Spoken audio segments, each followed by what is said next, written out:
I've been working in learning and development for over 20 years, and I've been helping clients develop employee development programs, leadership and management development programs. And there's a theme that emerged and a perspective now that I have.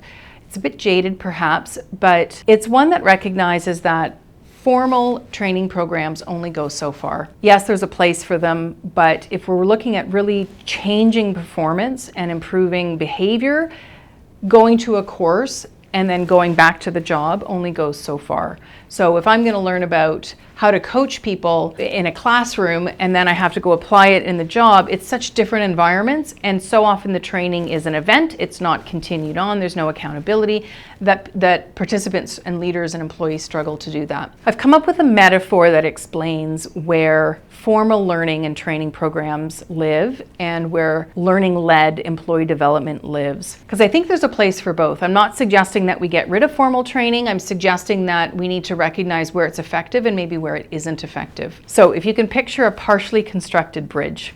On the one side, we have formal training programs, compliance training, regulatory, maybe systems training, and there's absolutely a place for that. There is a place for that also to get some foundational skills in coaching, for example. But if we only rely on that when we cross that bridge, and let's say that bridge is leaders being more coach-like, we reach this chasm and it falls down, and then we don't ever kind of get to the other side. The other side is leader-led development, and that's really recognizing what needs to happen at the team environment, in the team context, and what's the leader doing to shape that team culture of learning. So it's not one or the other, but the two need to come together so we can close that bridge and close that gap so that we can have change in performance and change in behavior. So again, taking my coaching example, we can take a formal training program that gets us part way. The leader also needs to support that and to role model and encourage their employees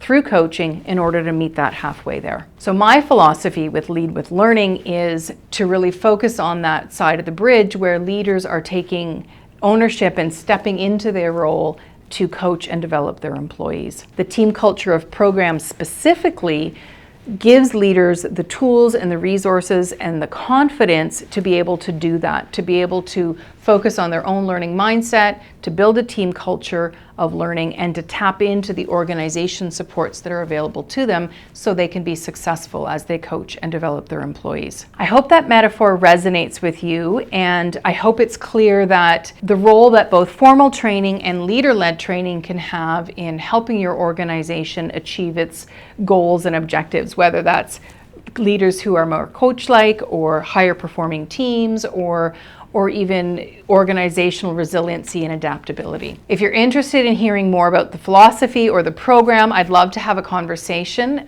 Drop me a line and we can find a time to talk.